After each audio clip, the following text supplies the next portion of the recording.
আসসালামু আলাইকুম। সবাই আশা করি ভালো আছেন।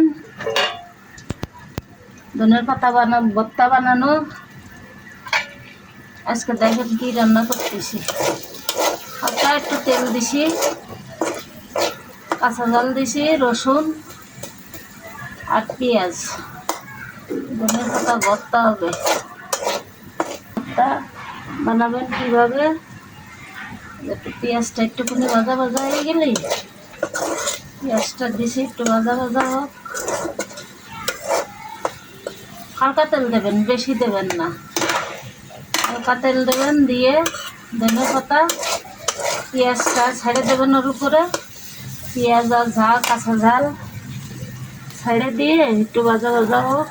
আমার ঘরে রান্নার কোনো কিছু নেই, তাই একটু উস্তেবাজি করেছি। আর এই ধনে পাতা ভর্তা।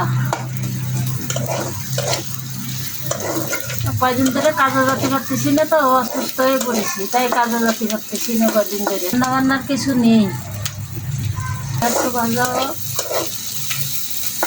আমার কষ্টের কথা তো সবাই শুনেছেন, আরও বাকি রয়েছে, আপনাদের সাথে শেয়ার করব। শরীরটা ভালো না, তো তাই শেয়ার করতে পারতেছি না আপনাদের সাথে কথা। এই জন্য কথা এখন ঢেলে দিলাম। একটু লবণ দেব,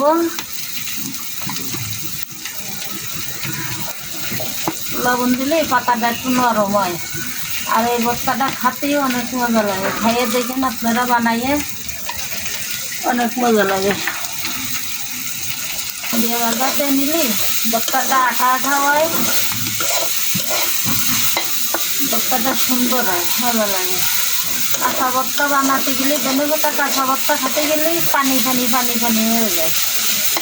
এটা একটুখানি হালকা একটুখানি ভেজে নিলি পানিটা থাকে না, সুন্দর হয়। নাড়াচাড়া দেবেন যাতে পাতাটা না পড়ে,